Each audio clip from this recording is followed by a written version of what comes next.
Hello, everyone. Welcome to the Throw Zone. Today, we have an episode here with Kara Winger. She is the U.S. record holder in the women's javelin at 68.11. She's a 2022 Diamond League champion, as well as the 2022 World Silver medalist, and she's an Olympian, but not just one time, not two time, not three time, but a four-time Olympian. So thank you so much today for coming on the podcast, Kara. Really happy to have you. Glad to be here. Always happy to talk throws. Awesome. And that's exactly what we're going to do here tonight. So, everyone, sit back, relax, and enjoy this episode with one of the best in the history of the sport. So, before we get going now, I'd like to give a quick thanks to Lincoln Microphone. They supply the microphones here in our main Lincoln headquarters. So if you're in need of custom microphone work or microphone repair, just go check them out. The link will be in the description. And they do have 50% off if you choose to pay with Bitcoin. And then finally, I'd like to thank Shubert Cattle Farms LLC. If you're looking to purchase a cow, half a cow, or any sort of beef, just send me a message at the Throw Zone, and I'd be happy to get you connected with them, and we'll get you hooked up on a good deal. And so with that being said, Kara, when did you first get involved with the throws? I started throwing my freshman year of high school in Washington State. So I had tried track my eighth grade year at the middle school right next door. I tried a little bit of discus, but just really looked at it, didn't ever pick one up. And then my freshman year geometry teacher talked me into throwing the javelin. He was the head coach and knew I was an athlete in other ways and said, you should, Kara, specifically be a javelin thrower. So I was intrigued enough to give it a try. And Yeah. that was 2001. Great year I was born. You mentioned you did a couple other sports. Were you doing softball or anything like that that used a lot of throwing? Yes, softball is actually the sport that I quit in seventh grade to try, and not necessarily to try track and field, but I was just done playing softball after seventh grade. I was a very good first baseman, but I was really scared to bat. I was okay at it when I could get my nerves up, which is kind of a precursor to competition nerves for sure in the javelin throw. But I quit after seventh grade and needed a spring sport and liked being outside for softball. So went to track and field. I really enjoyed the mile run in PE, unlike many other throwers. So it just seemed like something fun to try, and got to do some high jump, tried some triple jump later in high school, and eventually the javelin really chose me, but it wasn't available in the high school system, or in the middle school system. It was available in Washington as a high school event.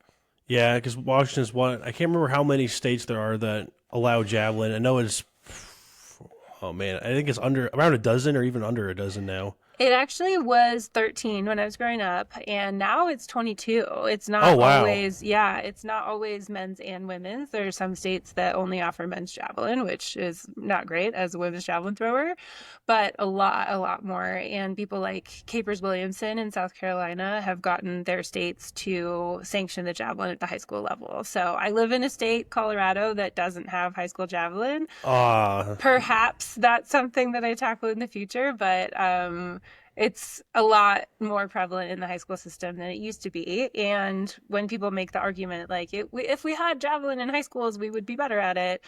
Not necessarily true, because European countries don't have sports in school necessarily. So that model, that logic is a little bit flawed. But I do love to see the progress. exactly.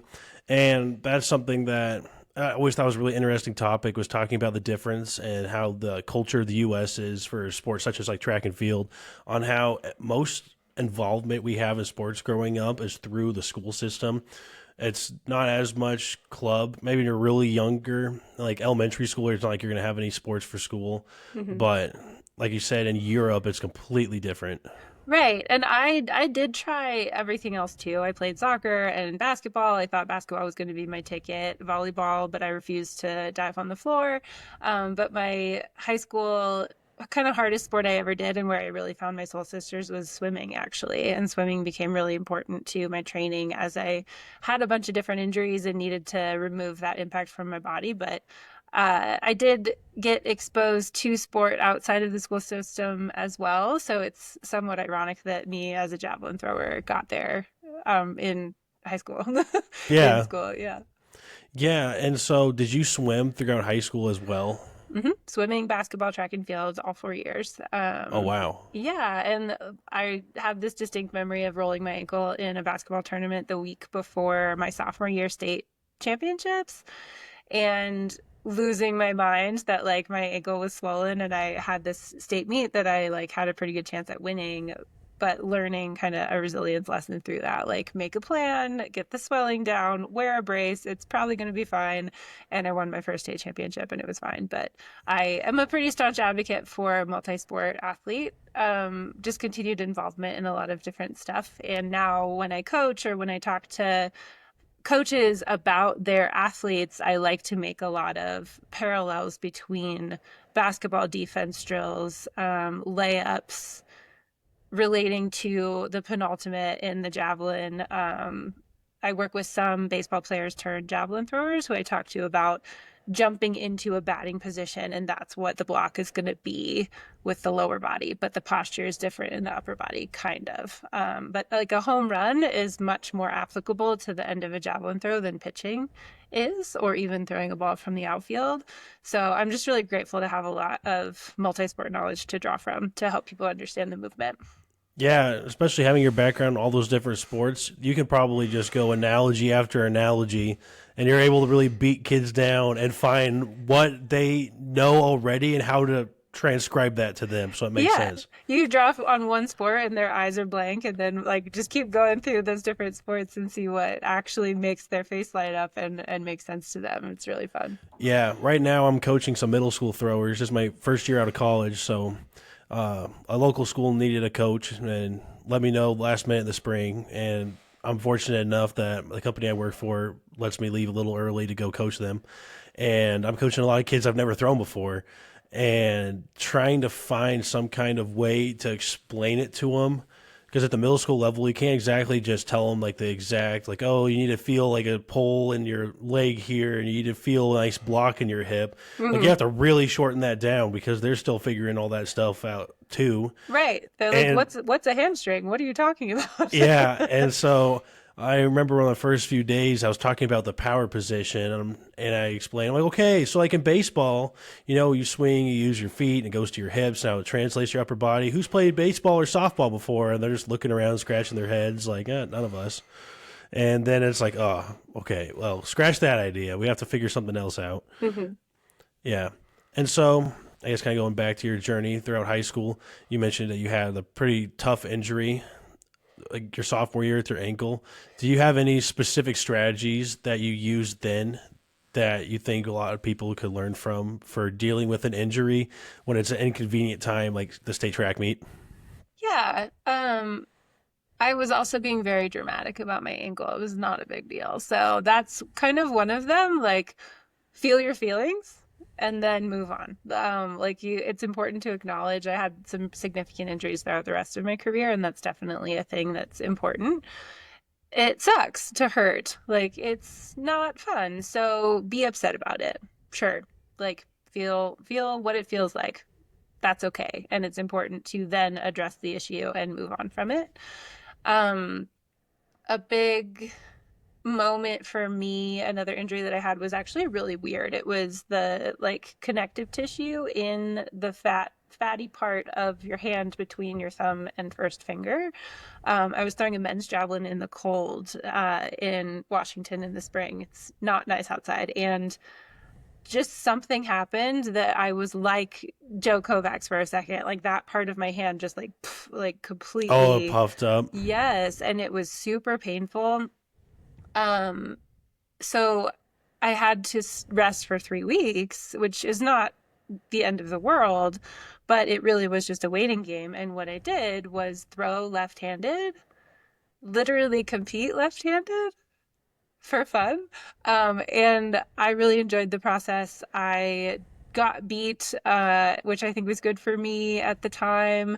And when I broke my arm in college, my throwing arm, I then had this experience that like I can learn about technique on the opposite side.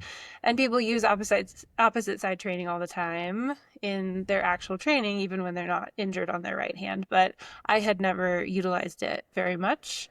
And it was just a then tool I had in my back pocket for the rest of my career. So do something fun. I also did other events. I did a little bit of triple jumping and the long hurdles, the 300 hurdles in high school, which was horrible. That it, But I that dabbled. no, the 300 hurdles. I would say that's probably the hardest event in track and field. Well, in college 400, but especially for high school, I don't even know how to describe it. That everyone I know that ran the 300 hurdles were a little crazy for that. It was pain. That's all. That's the only word. And a friend of mine, her mom had run the 400 hurdles in college, and she told me, like, Kara, you are going to die. You're gonna be in pain. And I was like, it's fine. I'm tall. I just like step over them. It's not a big deal. And all I heard as I struggled across the finish line was her laughing at me. Like my mom, my friend's mom, like laughing. I told you so. Hilarious. So, but Did I you? just experienced the sport through injuries. Like, was a teammate that was very consistent throughout my career as well. Just be involved in what other people are doing around you instead of wallowing in your own misery. Yeah, no, I think that's really important too. Of just being a teammate, especially in the times where you can't contribute. Uh, Something that Loggy actually mentioned. It was on my visit to Iowa years ago, and she talked about when you have a bad meet, you can't sit there and feel sorry for yourself if you didn't make finals, three bad throws. You have to turn around, and you have to root for like whoever is left. You have to make sure that you take the energy you have left and go apply it to someone else, and just sort of use like one of those use everything you have to support the team and to make everyone else around you better. 100%. That does not surprise me that she said that. And the thing is, you're always going to have time to feel sorry for yourself. Like, there is time for that later. You will be trying to go to sleep that night and you'll be haunted by the performance that you didn't give. But in that moment, there's nothing you can do about it. So you can either wallow in your own misery and look like a jerk or go be part of something else that makes not only you feel better, but helps somebody else like be great. And you might learn something from other people's performances, but you're never going to learn if you are just removing yourself from the situation and throwing a pity party. So Yeah, 100%. take your shoes off and go walk away and hide behind the team tent or something. Yeah. Yeah, no, I always thought it was really cool. Especially there's been a couple of times where if I've had a bad beat and I turn around and you go cheer for whoever's running on the track, and it was like a conference meeting. I was a little disappointed when I did, but I turned around and saw one of my buddies running in the 400. We were yelling at him. They ended up winning. And it was one of those feelings of like, you're just so pumped that they won. And you don't even care because like you're so happy because you know that they worked super hard too and they deserve what they got. Hmm. So I think it's one of those, like it's a win-win. Like you feel good at the end, and plus they probably appreciate having someone to help cheer them on. Right. Yeah. But I guess going into your high school career, so after your sophomore season, you won the state track meet. Did you know at that point, or was it later on, or even before, that you wanted to continue on and throw in college? I don't think I knew that I wanted to keep throwing javelin until my junior year. And I think at the time, recruiting has changed so much in all of this time, right? Yeah. So at the time, that was kind of right before the recruiting window opened, I believe. Like I was going on visits the fall of my senior year. And yeah, I won state a second time, but I like was never the best in the country. Even my freshman year when I got second at state championships, I had this massive PR. It was like a huge surprise that I did really well. But I was like 30 feet behind the first place winner, and she didn't even go to college for javelin. She went for basketball. So I was like, well, I don't feel like I'm that good yet. Like I threw 133 feet to get second in state. And then my sophomore year, the distance was like 155, and it was about that for the next couple of seasons. I think that's 45-ish meters. I I was can't. trying to do the math in my head too. I'm like, okay, 155. That's probably like 45 or so. Yeah. It could be close to 47, like my overall PR from high school, but it wasn't ridiculous, right? Like the high school national record now, what did Madison throw? Like 56 meters. And there were even the state record was Erica Wheeler, like to your point of like you want people to know where throwers are from so that they can kind of see what the path could be. Erica Wheeler won national championships in 2003, and that was one of the first years that I went for junior national championships. But I remember like walking into the stadium at Stanford and seeing her win, knowing that she was the Washington state record holder. And I'd seen her name on like record distances like in Pasco at state championships or at the Invite or whatever, and known that like that person came from where I came from. That's really cool. Like she just won nationals, and she's kind of remained one of those people that I really look up to in the sport because she stayed involved on the Paralympic side. She coaches a seated thrower who broke the world record in the javelin a couple years ago. Wow. And yeah. So I saw the future, but I also saw a lot of people around me that were better than me. So I didn't really know that I wanted to go to school for javelin until I started getting calls. I met my future college teammate in a meet my junior year. Like she had already committed. She was a year older than me. Lindsay Blaine grew up in Washington also. So that was another moment of this person is from Washington and she's going to Purdue. Like, I guess I can go there too. So when the coach called me, I'd already met Lindsay. It was like kind of the only opportunity that I had to have a training partner. And the school record holder had broken the American record when she set that school record. So it was just kind of this huge target once I started getting recruited to go to a place where I knew that my training partner would push me every day and vice versa. And that school record would push both of us. And we ended up being like one of the best women's javelin programs in the whole country as a Yeah. result. Yeah, to touch on like having a good training partner, I think that's super important. Where I was fortunate that during my time at Nebraska, I guess redshirt junior year, whatever you consider COVID junior year, my fourth year of school there, we had for throwers, we came in and we had I think we had 5 guys over 18 meters in the shot to start the season off. Where we had a guy transfer in that he threw almost 19. We had myself, and then we also had, I guess, it was my third year. It was my junior year. And we had Berger Lambricks, then we had Max Otterdahl, Alex Talley. And between that, actually, we had 5 guys at 18. It was just crazy. It was one of those, like, every day was like a really fun competition. And then that following year was when Jonah Wilson transferred to Nebraska. And so with him and Max both threw over 21 at conference together. And I had a personal best in the high 19s at the time.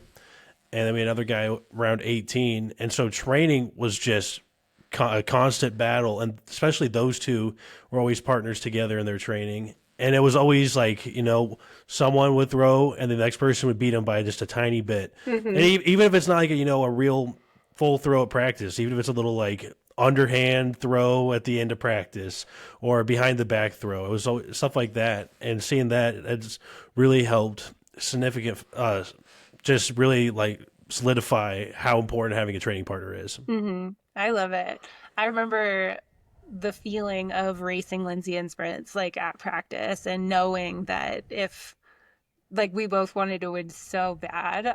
She actually won NCAA championships in 2007, the year that I was injured, like the only season that I ever missed due to injury, which was really hard. And there's like, I never won NCs, but she did. And so there was this like coming back from injury with this extra chip on my shoulder that I absolutely know, in such a positive way, like to strike that balance of supportiveness and motivation is something that takes a while to get to know. And it can be really difficult to navigate, but I am really grateful to have her as a friend to this day. And she's making a huge difference. She's an athletic director at a really neat high school in the Seattle area, and making a huge difference for fellow athletes. But That's always cool. I think the interpersonal, like very clear example that she set for me was a huge part of how I propelled myself like out of that injury and continued on for the rest of my career. And I've told her that many times, like she really showed me how to be a friend through really difficult circumstances. And I'll forever be grateful for her in my life and her, like, welcoming me to Purdue. It was kind of her place. And here I come, like another javelin thrower, just because like I wanted to be a part of her life and the thing that we could build together at Purdue. And we really did. So it was great. Yeah. And then you're already talking about running in the sprints on how you're trying to beat her, she's trying to beat you.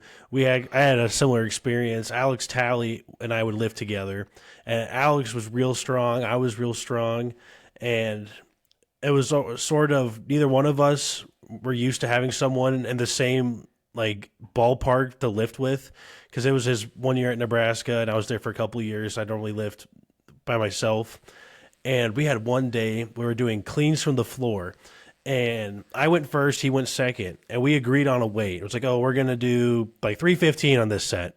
And I go and I finish my reps, and then I turn around and he has fives, and he's putting fives on the bar.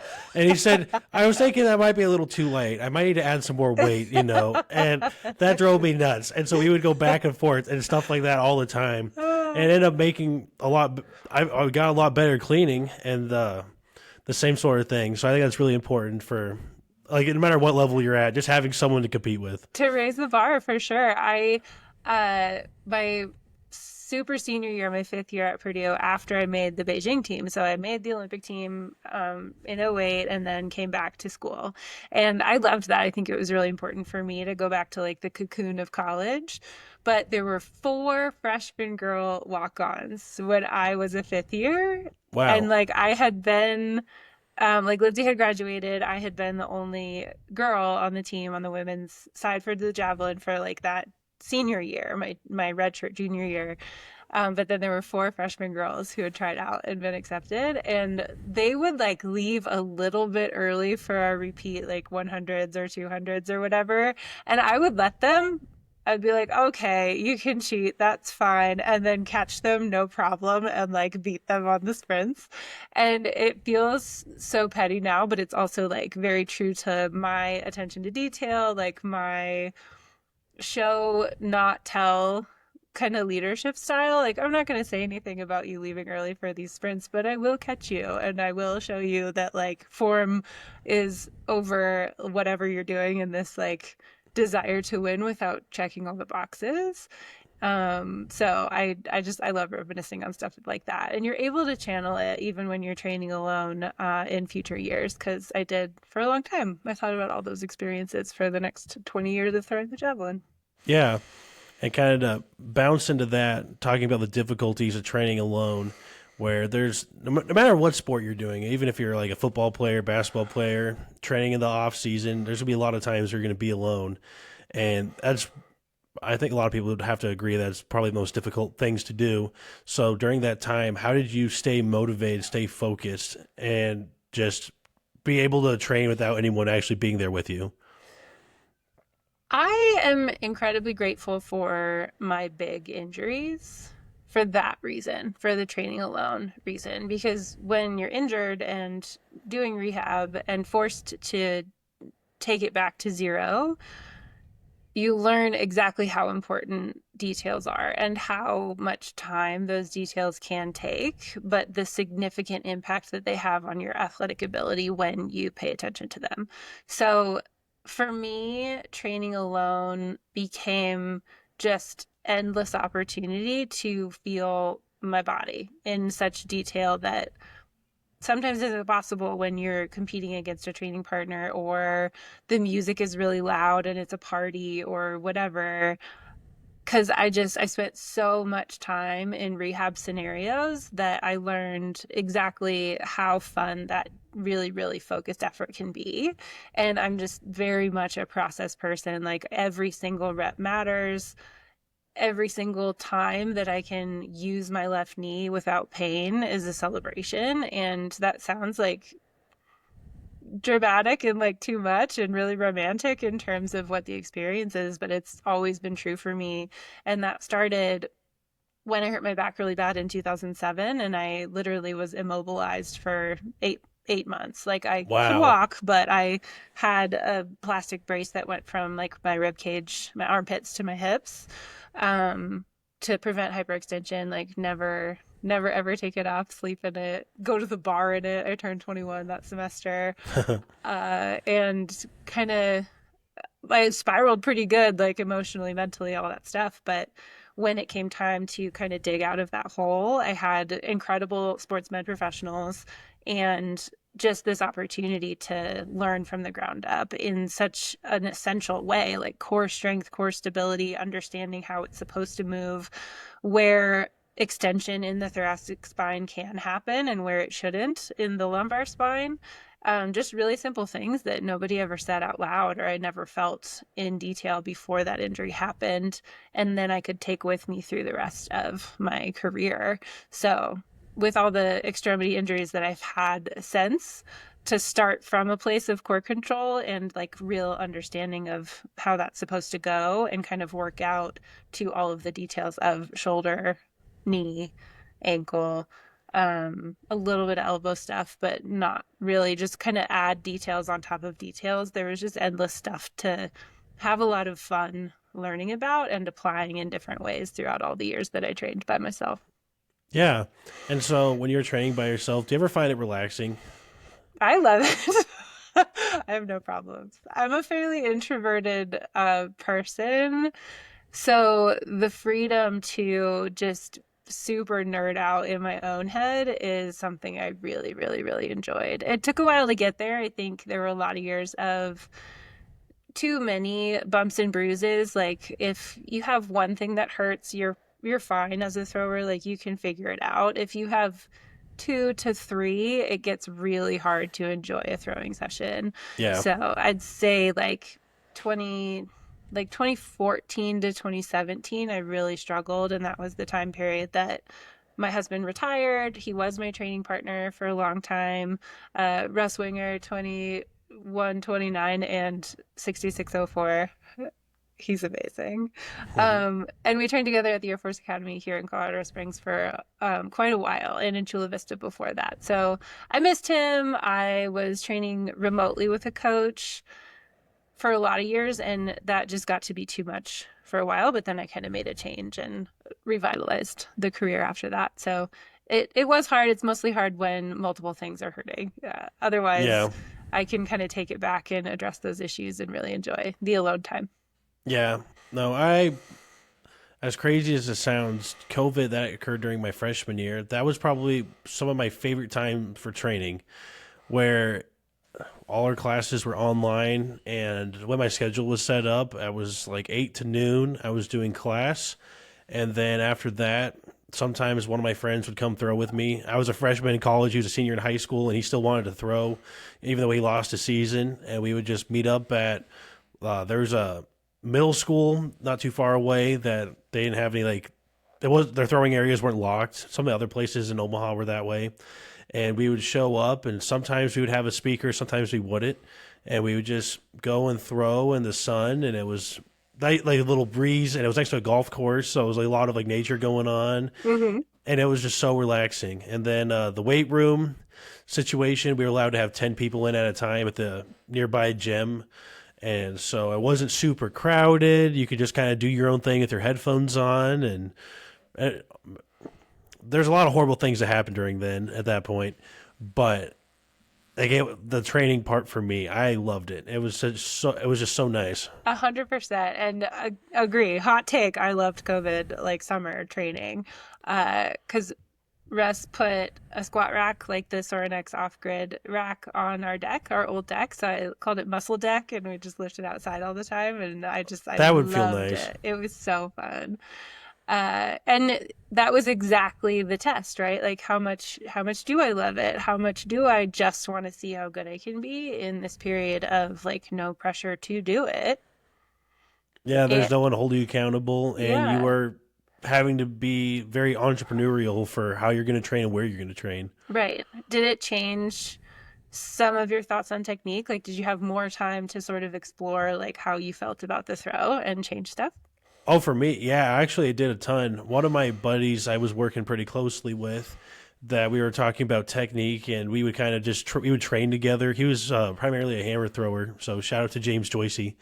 and he went back home to Australia during COVID, and I was sending my film back and forth and talk about it. We trained together, and he helped me understand the transition from gliding to spin, Hmm. where you can hear it from a coach, and then if you hear it from someone that knows you really well too, and they can also help, like, hey, they mean this. Your brain works a little differently. Try this, and it worked so well for me. And I would send him my videos when I would get done throwing in the afternoon.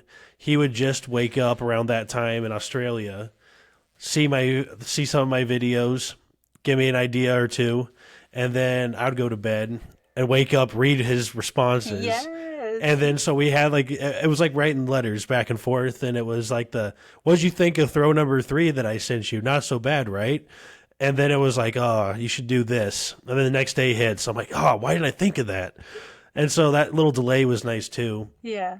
I And love then that. That's so fun. I had like serious left arm action breakthroughs in 2020, like during that summer. So I agree with you. Like it was all grass throws for a really long time. And so there was like less impact, less fear about my knee and my back and all of the things, and like a lot of really cool technical changes with my left arm. So I hear you, because just more time, more relaxation to focus on it and like let it sink in differently from other sources. there's Because not an yeah, expectation for what you're doing too, where you know what you're doing is not extra because like you're in it, you have to stay consistent, but at the same time, there's not going to be a meet coming up, and if you have a technical breakdown that you're working through to focus on something, then oh well, you're still going to have time to get that mended up for your next competition. hmm, Yeah, so I enjoyed that aspect of it, but I guess kind of bouncing back here. So during the end of your, I guess,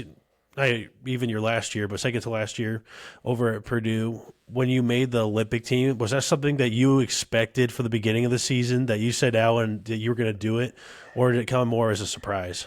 I had said it. I At the end of my injury, I was like, I want to throw the Olympic standard, make the Olympic team. Like that's my big, hairy, audacious goal.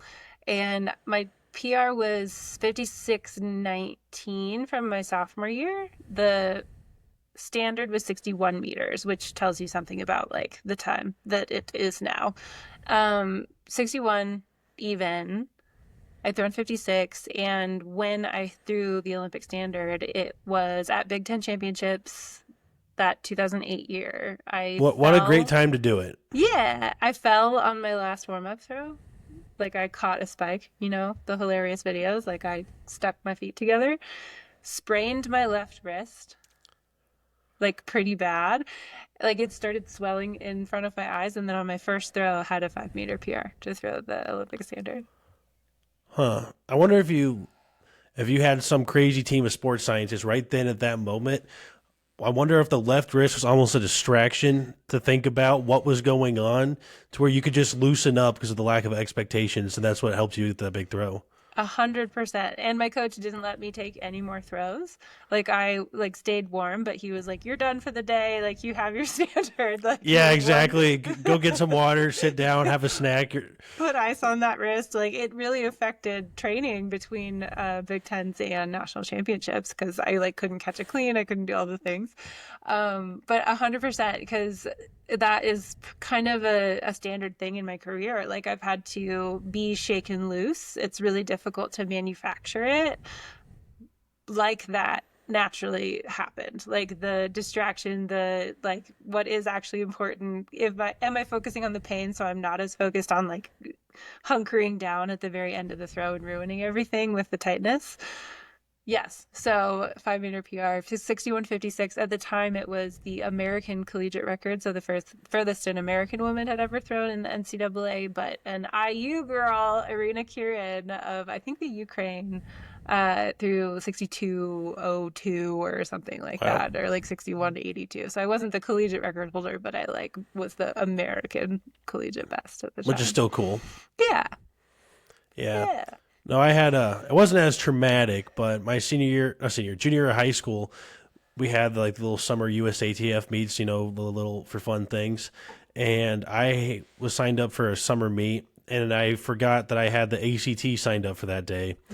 And so I took the ACT, and every last brain cell I had was emptied out in that paper.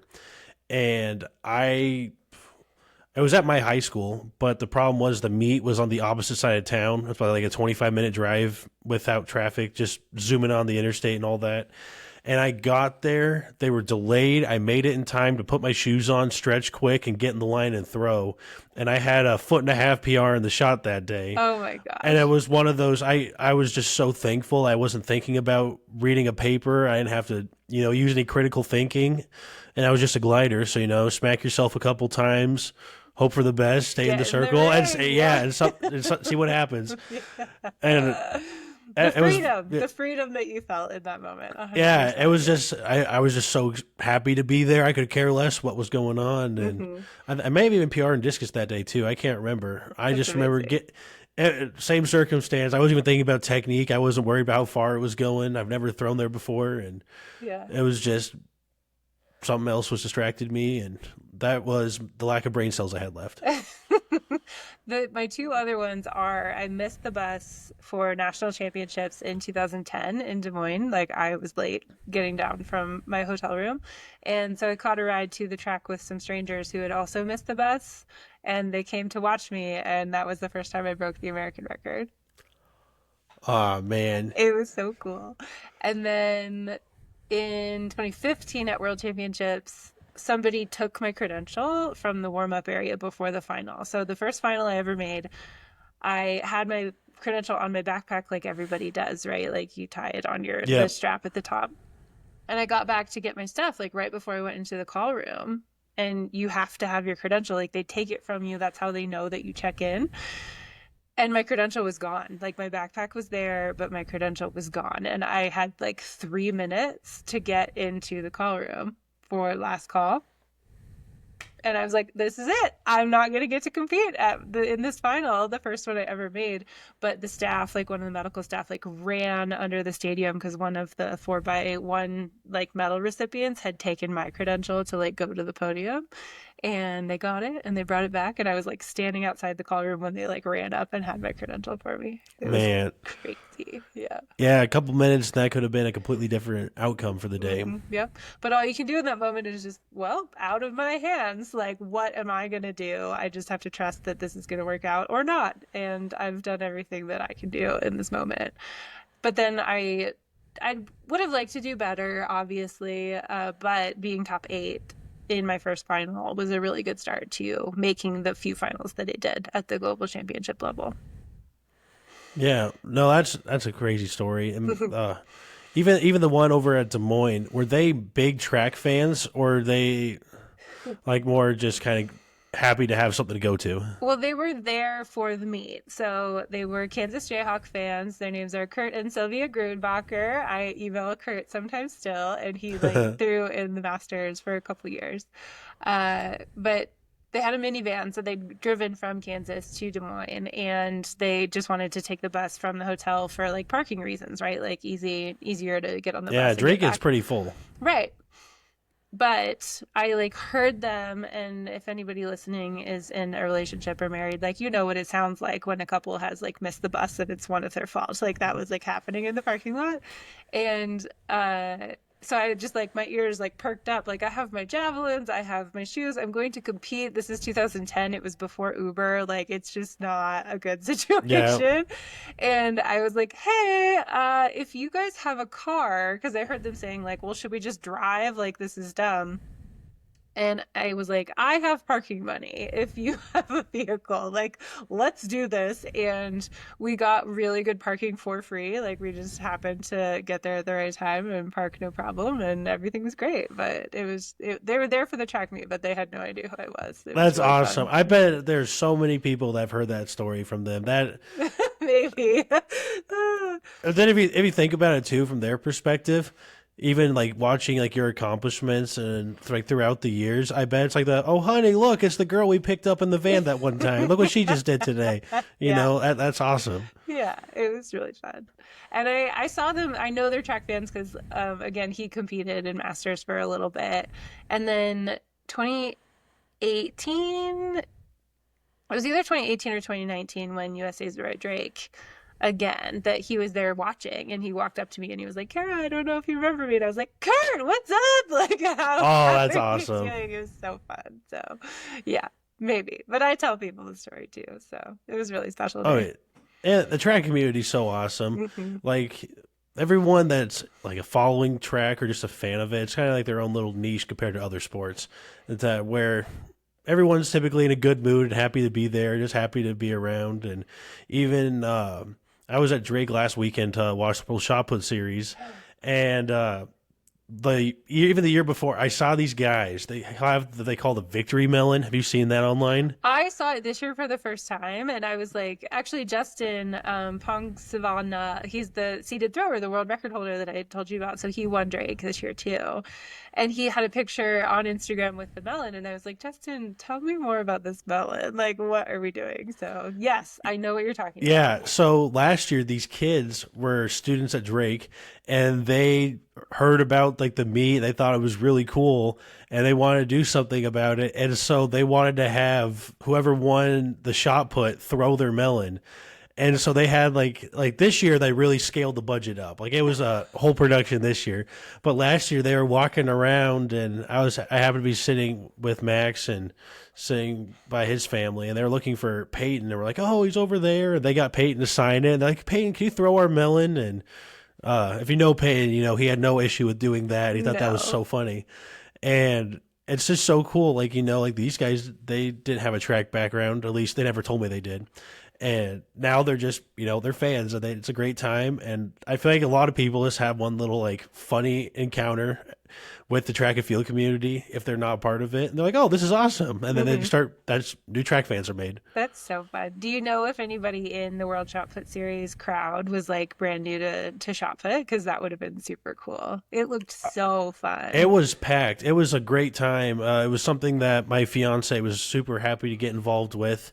As she said that she's done with her shot put girlfriend era. She's in her what was it she said? Something about like being a part of her throwing social media fiance era now. Hmm. Hmm. And so we had little throw zone stickers we were handing out to people, and it was packed, and a lot of the people there were like a lot of them were just throwers from around the Midwest area, kind of like Nebraska. I think a few kids Peyton's helped coach even came to watch Peyton throw, Cool. and it was packed, and it was just a whole bunch of kids that wanted to see throwing, and there was even a lot of adults, and the line was down the block when they were opening the doors, and it was a sight to see. Very cool. That's so fun. I have a unrelated, but kind of, an Otterdahl family funny story. I went to Yosemite with my friend Ariana Ince, fellow javelin thrower, in the fall of 2023. And we saw Trevor Otterdahl at the hotel we were staying at. We like sat there and had dinner. It was so crazy because we walked up and we are like sitting at this or looking at the menu for the restaurant, and he's wearing a USATF shirt, and he turns around and he was like, "Are you Kara?" And I was like, "Yes, hello, who are you?" And then Trevor Otterdahl. It was crazy. It was really fun. I Yeah, love stuff like that's that. another thing about the track community. Even like the biggest stars in like our minds, some people aren't even aware, and you could just go up and say hi. Like you can see, like if you saw like Peyton at the grocery store or something like that here, Mhm. I you can just go up and say hi, ask for a photo, and that's awesome. And a lot of other sports you can't do that where.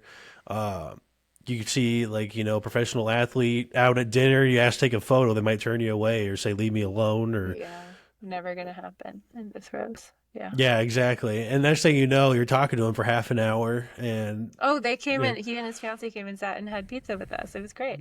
yeah, Yeah. no, that's one thing about the throws community that is just so awesome, is everyone's just pretty much laid back and happy to be doing whatever. Hmm.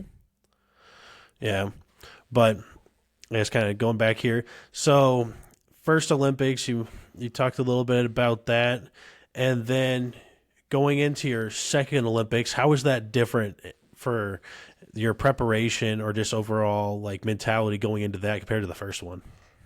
I was absolutely a deer in headlights in Beijing in 2008. That PR at Big Ten's to get the Olympic standard was a 5 meter PR and the only time I ever threw over 60 meters at the time. So like going to the Olympics, it was like, let's get our feet wet, right? Hmm. And you always have high hopes, but I very much underperformed. It was not great, but very cool experience. It's Beijing. It was huge. I got to be in the second row of the opening ceremony, like delegation, which was amazing. You can like see my hand on like the big pictures that are around the training center here, and it's like really neat to be a part of that. Going into London, I had moved to Chula Vista to the Olympic and Paralympic Training Center down there with my husband. So he lived at Purdue for my 5th year, and then we moved to Chula Vista like together. So you talk about training partners, the atmosphere was phenomenal. My training partner, Mike Hazel, 84-meter javelin thrower, and I call him my big little brother. Like he was the perfect scenario for like he could get me so fired up, like say exactly the right thing about a competitor or the world record holder or just like somebody on the other side of the world, and be that reminder that there is somebody out there working hard today. Like you have to put the pedal to the metal. So he really laid the foundation for my professional kind of mentality and training, and was a huge like reason that I understood technique from the coach that I moved to from college. So 2010 is when I broke the American record the first time. I had a phenomenal kind of first professional season and thought that it was only up from there. Had a really, really harsh reality check in 2011 and threw horribly in every major stadium in the whole world. Like changed the training plan, changed my nutrition, got really light, like just because I was too young and inexperienced to understand that when you have great success, the best thing to do is the same thing. Maybe slightly differently, but changing absolutely everything is the wrong move. Like you've done it well, do it well again. But my coach at the time wanted to kind of push the boundaries, see what else was possible and how he could learn maybe more than how I needed to continue digging a groove into that really good start to professional track and field. So that's one of my bigger regrets, that I just didn't know that I could say like, hey, this isn't working. I'm not happy. Like I've never quite been the advocate for myself that I maybe should have been in that scenario, but I also had no reason not to trust that it would work because it had worked to blindly trust what I was doing the year before. So who am I to say that? But just a really tough time. And then in 2012, we kind of went back to the same thing that had happened in 2010. And I was like digging myself out of that when I tore my ACL at the trials. Yeah. So then we'll kind of move on to that. Tearing your ACL in the trials. Yeah. Was that early on in the comp or is that at the end, hopefully? It was 4th round of the final. So I was leading the competition. I think 59, like 74 or something like that, like decently far at the time for like the level of competitors in the field, but not at all what I wanted to throw. And I'd had a really good practice like right before trials, like probably to this day, the practice of my life, like over 64 meters. I'm not a practice thrower. So I was finally feeling this like confidence going into the trials.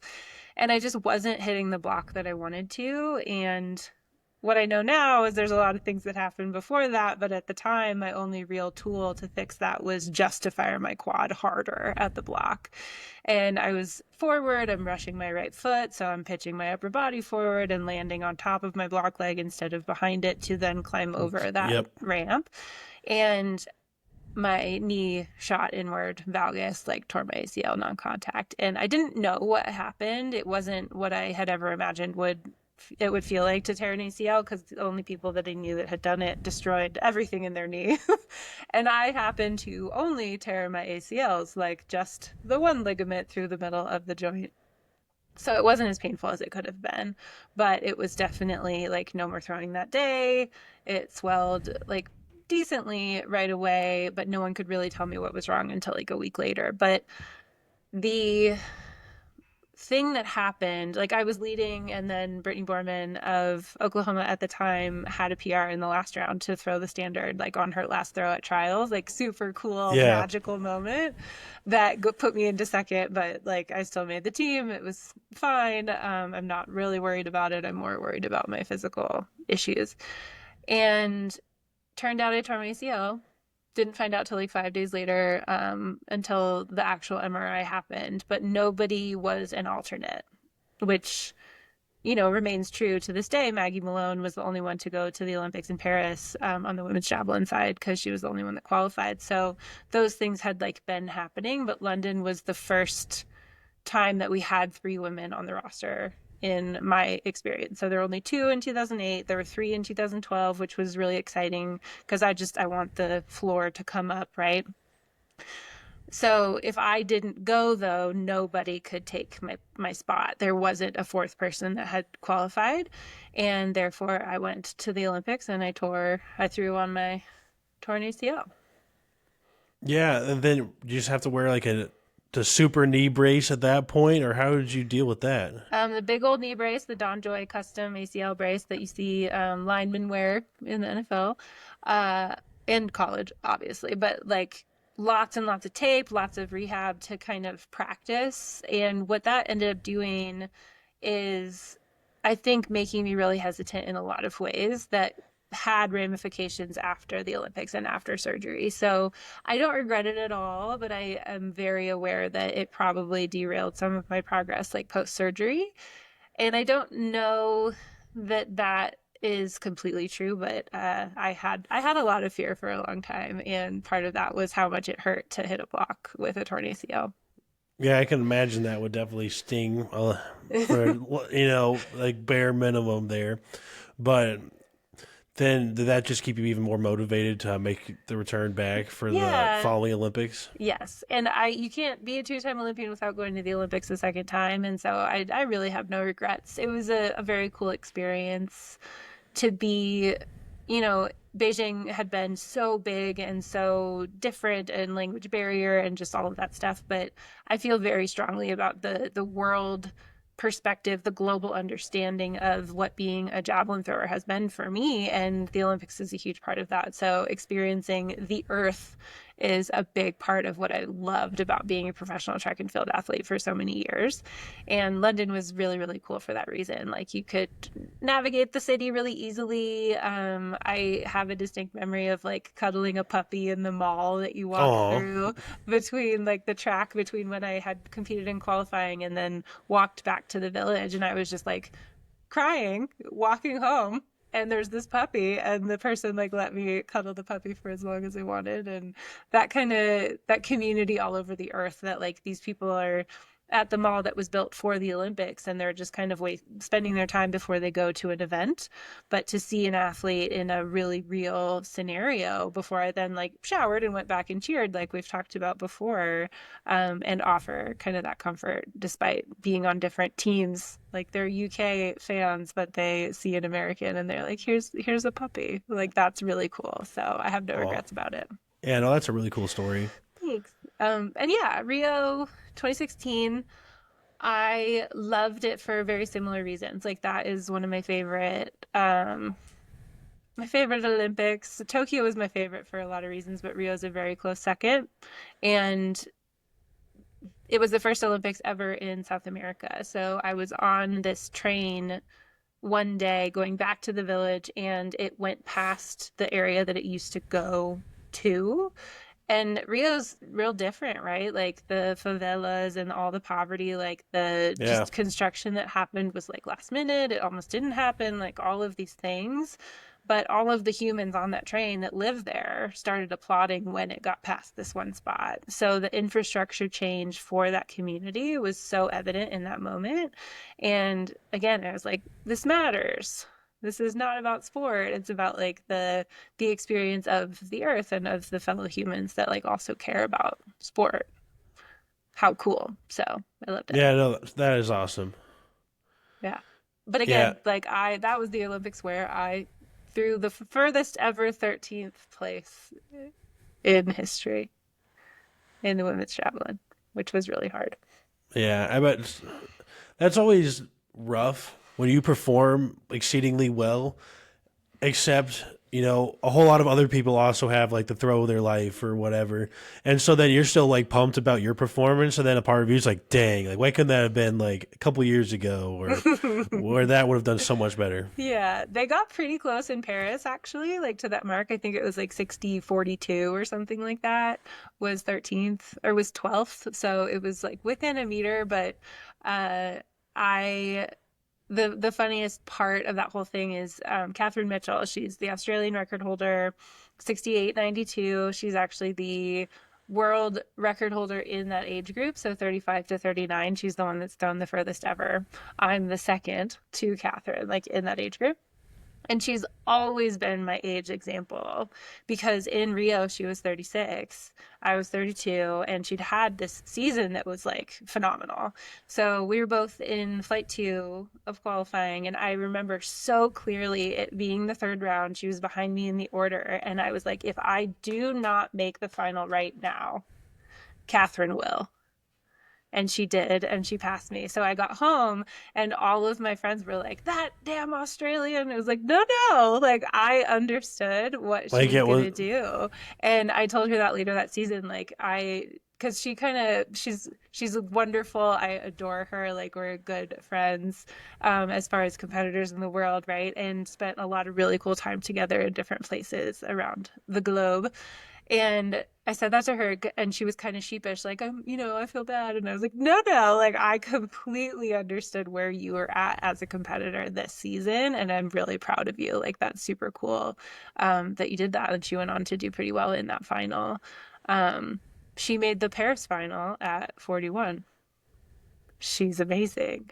So she just like kept being that person for me and was a really kind of important figure in a lot of moments in my career. But Rio was tough personally um, to be that close to a final, especially after a shoulder surgery the year before and kind of battling my way back. So yeah.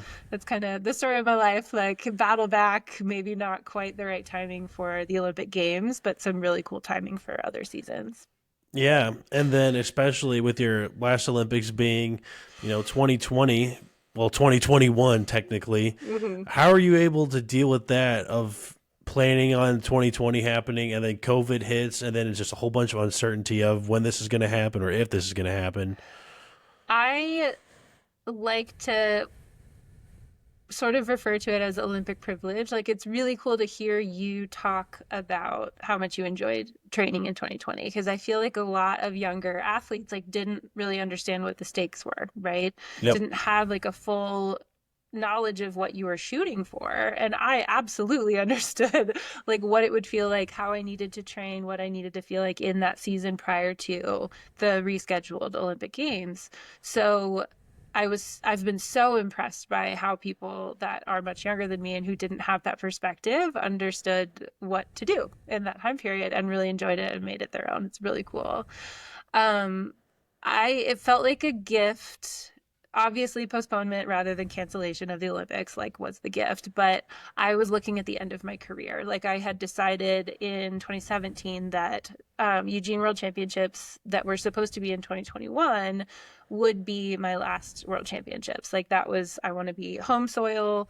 I had watched Steffi Neris of Germany win her final World Championships in 2009, like my first Worlds in Berlin, like her home soil, when she had never won gold and had already announced her retirement. And that was like the pinnacle of sport for me. Like witnessing that, getting to train with her the next season at training camps, like was so cool. So that was my end game, was Eugene. When COVID happened and when Tokyo got postponed, there was a big part of me that was like, oh, thank goodness I get another year in the sport. Like I wasn't quite prepared to be done. And so that postponement was like a relief for me. And this just like breath of fresh air. Like, how do I wrap my mind around what is coming and just have that extra time to face those last two seasons? So it was a really, really cool realization that like I got to be more focused and do things in a way that I wanted to with that extra time. The wrench that was thrown is my second ACL tear in August of 2020. So loved training, loved being at home, loved throwing in the park, and wanted to see what that meant. So I organized a competition in Rathdrum, Idaho at the Ironwood Thrower Center and tore my ACL again on my last throw. So through On the left 64, leg? my block leg. 64-44 in the fifth round, which was like the sixth best mark that season, and super exciting. And I was like, oh my gosh, I'm finally gonna PR because I hadn't since 2010. And then I tore my ACL on my sixth throw instead. So that throw was 64 meters even. And when I tore it the first time, I only threw 56. So it's my ACL tear PR. Well, I can't say that many people probably have an ACL tear PR, so. But I like to say I've taken tens of thousands of javelin throws and I've only torn my ACL twice. So It's a pretty good ratio if you think about it like that. Right. So Tokyo was so amazing, but I was also 11 months post-op, my second knee surgery. And physically, I was ready to perform. Mentally, I didn't quite do it. I remember I've never torn my ACL in the rain, but it like really freaks me out to throw in the rain. I can see And that. yeah, and it was dry when I warmed up. I had a really good warm up. I threw really well outside the stadium. And then I went to change, like put my uniform on. And when I came out, it was dumping rain. And I tightened up and I threw the second furthest I ever had at the Olympics, like 59 high something, and finished, I think, 15th or 17th, and didn't make the final at my fourth Olympics. So went and failed 4 times. But the thing that had happened before that is that the women of track and field elected me their captain. Yeah, because you were able to hold the torch for the opening and closing ceremonies, right? Just closing. Just closing? Makes me cooler than I am, but closing ceremonies, I got to be flag bearer, and I found that out the day of qualifying. So the day that I didn't make the final, I mentioned I swam, so I like called the facilities manager at the training center and I was like, can I please come swim? Like, I'm really sad. I just need to like get this energy out. And morning qualifying allows that to happen. Like, you can feel your feelings and then like do something else in the evening. And my physical therapist from Purdue, when I hurt my back, was the USA volleyball team physio. So she just happened to be that day like on the pool deck with an athlete, and I've never been so grateful for somebody's presence because I like had posted my silly sob story, like it's clear that I'm not here to succeed on my own, but I am so honored to support my teammates. But when I saw her, I just got to sob and like be 19 for a second. And that was extremely helpful for me. So I've told her, like, I would have been okay if you weren't there, but I'm better because you were. And I will never forget that moment. But then after I swam, I saw my name on the flag bearer ballot. And for like the emotions of that day to just keep getting crazier was really, really wild. So it's just the honor of my lifetime to have been flag bearer because I didn't even know that it's a peer vote until I got there.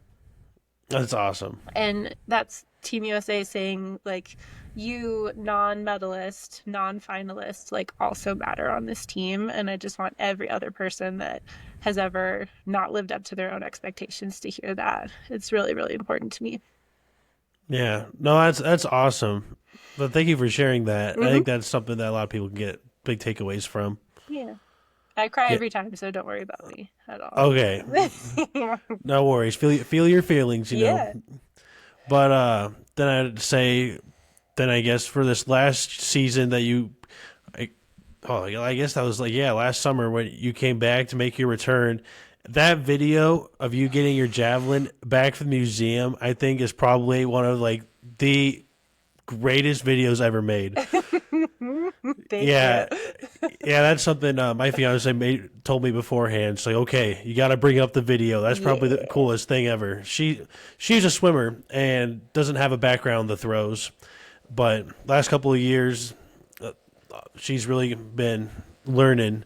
And seeing that video, that's probably one of her favorite videos that she's brought up time after time. She thinks that's just, and it is honestly one of the greatest videos ever, I think, for the sport. Thank you. It's so fun. So I'm curious if like all of the context came through. I know that it did because like the video is really well done. The museum here in Colorado Springs is so cool, the US Olympic and Paralympic Museum. So the ridiculous acceptance of being flag bearer in Tokyo really propelled me into 2022 and made like all of the magic happen. I made a lot of decisions like going to therapy, working with my husband as my coach, like that season, and just like soaking up every moment with this piece of like, I belong here, and people who have medaled have told me that I belong here. So let me just have a great freaking time. And I really, really did. um, to go out on top was absolutely insane. Like I was number one in the world at the end of 2022.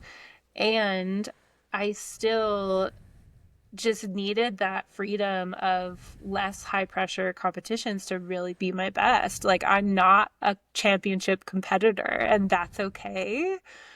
But I wanted to see in 2024 if I could prove myself wrong. Like if I finally was understanding my technique so well that I could perform when the pressure was really, really, really on. And what is so fun about that video is like I went so far after 2022 to not accept the bye that I earned in two world championships in 2023. I was like, I said I retired. I'm good. I am going to loan this javelin that's my favorite that I threw for two American records to the museum so that I don't pick it up and throw it in this 2023 season. So that's how far I went to like remove the temptation. And then I practiced without it all of like the spring last year, like the few times that I did train. And when I decided that I wanted to try and compete, I had to go get that javelin because it's my favorite one. But the experiment really was like, can I put all of the pressure on myself and train in a way that does make me rely on my technical knowledge, like not train as much. I only trained 4 days a week. I started in December and took like these really cool fishing trips, removed myself from the training a couple different times for a week at a time, and just really wanted to rely on training age, technical knowledge, and love of the sport and see what happened. Yeah, no, I love that. That's an awesome part of the journey. I really think that was probably my favorite part of just like seeing your career was the last one. It's the hype video that it brought a lot of excitement, and just knowing too that like the love you're doing it for the love of the sport, you know, like you're not doing it for anyone else. It's just like you care so much about it that you know what you have other things going on, but you're gonna see what happens, and you know like I think it's just really awesome. Thanks. I really, really, really enjoyed it. And it was a huge relief to be totally fine and very happy that I did it still when I didn't make the team. It was confusing to field a lot of questions from people that thought that I had. Like I was pretty clear on my own channels, right? What I knew that it would take to make the team. I very intentionally left myself a meet shy of earning a world ranking, and I wanted to throw 64 meters if I was going to go to the Olympics. Like, let me prove to myself that I will throw 64 meters at the Olympics by throwing 64 meters right now. But it was really, really nice to still be at such peace when I didn't do it, because that's what I set out to do, to prove to myself. And I know how rare it is to get to that level of acceptance of what the journey was. And yeah, I hope more people can figure out how to do that for themselves in the process. Yeah, and then now that you're done for now, at least, but the sport of competing for throwing, I still see that you posted a couple like different workouts, and then and quotes is this also would be good for javelin, or Yeah. I think I've seen a couple of that. So, but now it's really awesome to see you having a new role, especially you got to help do like the commentating for Ramona, correct? Or Yes. So part of the reason that I did compete in 2024 is that in 2023, I did a bunch of stuff that was not training. And I didn't feel good. Like I ran, I did like bodybuilding programs, like I was like exercising in other ways. And when you do something for 20 years, your body responds to that thing really well. So I just missed like the understanding of how my body felt good. It's this mastery in your day when you are trained for so long. So that was really part of it. Like I wanted to do Javelin for fitness again and have a barometer for what good feels like, which is why it wasn't 6 days a week. It was 4 days a week. It was like, let me just do this for fitness and do 100 minutes of zone 2 cardio per week and like make it real life, but Javelin. So that's truly how the idea of competing again started, which is why I continue to do Javelin-esque lifting and No, I love warm-ups it. and all that That stuff. actually inspired me where I finished at the Olympic trials. I knew I wasn't going to be able to make it post collegiately. I've seen a lot of people that finish college and they're at that level that where they have a chance of making, like some big competitions. But, if you're not throwing almost 22 meters of the shot anymore, you're not going to really get Right. anywhere right away. And if you're Mhm. not throwing almost, like close to 70 in the discus and all those, as you have to really want it. And I wanted to get started outside of school, and I was going to be done throwing after the trials. But then I had a little like full circle moment.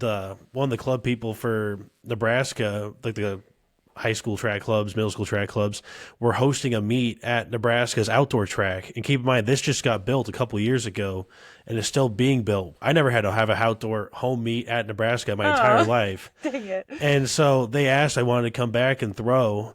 And at first I was like, heck no, I don't want to do that. After the trials, I just want to, work towards what's next. Hmm. And I ended up thinking about it. And then a lot of my friends and family that they were never able to make it to see me throw anywhere. And I'm from Nebraska. I grew up here. A lot of my family's here.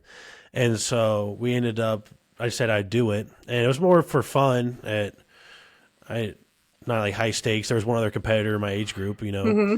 but it was really cool. I got to be the first person to throw at the facility. So whenever Nebraska starts having meets, just want everyone to know the facility record's 19 and some change. I can't remember Yeah. exactly, but and I got to have my little moment, and my fiance's whole family came out. They even had her extended family come out. I had a whole fan club at the meet, and it was really awesome. And then I was done. Didn't want to throw anymore. And I always thought I wanted to get involved in strongman right away. I always thought that was really fun. Hmm. And I started training in that. And then I actually like just even saw some of your videos about like this is my like javelin training, and it was just like some kind of like core circuit or something. And then it hit me. I'm like, dang, I just missed throwing shot put. Like I felt like I wanted to do strongman because I was able to lift really heavy and I really liked the events, but I just really like how training was in Hmm. terms of the throwing aspect, what we did for lifting, and it was way different than all the different programming I was experimenting with.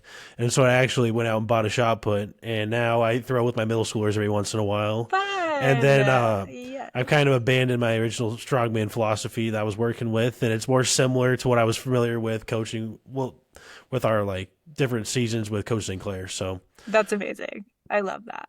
I yeah, love that. so I've really been enjoying that recently. But I have Good. my first big strongman competition next week, so hopefully we can figure that out. And they're going to complement each other, the training styles, right? So you're doing great.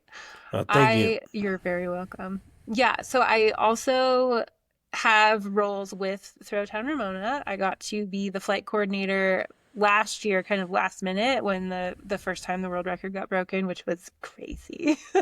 And then this year, same thing with a little bit more involvement in like the planning of it. So I'm a certified USATF official. I have been since 2018, and a really fun moment this year was in 2020, that meet where I hurt my knee the first time. I also officiated like every other event because it was difficult to find officials in 2020. Hmm. And so I was the official for Valerie Allman's first American record, her first 70-meter Wow. throw. And then I was flight coordinator again for 73.52 in Throwtown Ramona. And she was so sweet because she looked at me and she's like, Kara, you're my lucky charm. And I was like, like 2 of 4 of Valerie Allman's American records. Like it's really, really cool to have been a part of that. And obviously be her teammate too, but I like giving back in that way. I have a role with Trackdown USA. I'm the throws ambassador, so I got to do a lot of translation of world rankings and stuff for Paris last year and kind of help people understand. I get to go to Prefontaine. It's the 50th anniversary this year, and I get to write a couple fun articles about Connie Price Smith and Reese Hoffa, hopefully, in the lead up to that, and then I'll be at nationals for that stuff. But I've done a lot of outdoor officiating this spring, a lot more than expected. And it's my 8th week in a job that's really, really cool that I can not only help throwers, but every Olympic and Paralympic athlete and Team USA alumni as the director of alumni relations for the USOPC. Oh, well, that's awesome. It's Congratulations on that. crazy. Thank you. I'm really enjoying it. It's huge. The possibilities are endless, so it's intimidating in a really good way. And I'm doing my best to not feel imposter syndrome because I just get to be who I've always been as an athlete at work. And I filed my retirement paperwork in January to get out of the drug testing pool after getting second at trials and getting right back into that drug testing Yep. pool. So it's a pretty whirlwind experience, but to be able to directly translate athlete experience is super rare, and I'm extremely grateful for it. It's fun. Yeah. No, that's awesome. I think that's every athlete's dream is to, once you find where you belong, where you fit in, and where you love, to be able to just stay in that realm and help grow. Yeah. And I dabble in coaching, and I really want to develop still resources for coaches of the javelin. Like I'm at a place where I understand at least my technique, right? Like I don't know how much of a master of a thing that you can be when every human being is an individual and experiences it differently.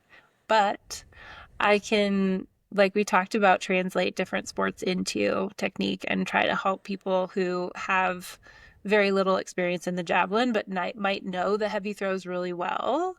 Like I've known Justin St. Clair since 2006, right? Like I'm so proud of that guy. And he is a javelin thrower who's figured out the heavy throws. The same should be true for every really good heavy thrower coach in the United States for the javelin. So I'm here. I'm ready to have lots of webinars. I just have less time than I used to dedicate to such things, but I'm very passionate about it. So I'm an open book. Awesome. Well, in that case, we'll kind of wrap things up here. Do you have any last pieces of advice that you would give to throwers that aspire to be like you someday and are just getting started in the sport? I think the biggest thing is to keep your eyes open and involve other people in your process, in your journey. You know, am so grateful that my husband and I decided to work together at the end of my career. We spent 10 years as fellow athletes, like traveling the world and living in Germany, like during the summer and doing really cool stuff together. And one of the reasons we decided to work together in 2022 is that I missed him in this part of my life. And that's a really clear lesson to me. There were a lot of really great people kind of in those in between years, but having that close circle be just ingrained in who you are as an athlete is super important and has been just proven to me over and over again with different people, and most notably my husband, who's the most important person in my life, in the best season of my life. So yeah, just be a real human and a little bit vulnerable in the process and bring the people who are behind you 100% along for the ride, and it'll be great no matter what it is. Yeah, I think that's very important. Having good people in your corner is probably one of the most important things in whatever you decide to do as a person. Yeah, right. So just apply that same principle to this athlete thing.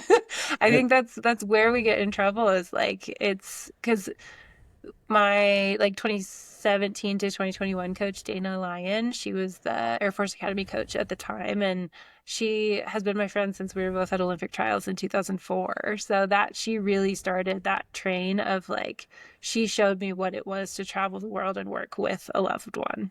as my coach. And when I decided to work with Russ, like I told her that, like, thank you so much for proving to me that this is viable. And this, it's so intangible, or it's so silly, like throwing an implement. But if it matters to you, it matters, and you can make it matter to the both of you in a way that like just lets you see what's possible for yourself. And it's really the thing. The distance the javelin goes, meh, like, but did you do your best? Yes. So Yep. cool. And you share that, and that's really, really fun. So bring people along. Yeah. Well, anyways, Kara, thank you so much for coming on the Throw Zone. I really enjoyed getting to hear a lot more details about your story that, little reels and short little posts can't caption and show. So I really appreciate that. And I also want to encourage all the viewers on here to go give Kara a follow on her Instagram and other profiles. She posts a lot of fun, like drill content and overall information that will definitely help grow the sport. So Well, highly thank you. recommend. Thank you very much. I was thrilled to be asked, and thanks for representing Throws well. Appreciate what Yeah. you're doing. Oh, Yeah. thank you. Remember, everyone, to give us a follow on social medias at the Throw Zone. Give us a follow or whatever the term is, on the streaming services, on your podcast, whether that's Spotify or Apple Music or whatever you'd go through. And then also subscribe on YouTube. We really appreciate that. And that is all for this week's episode. So tune in for the next one. Thanks, Kevin.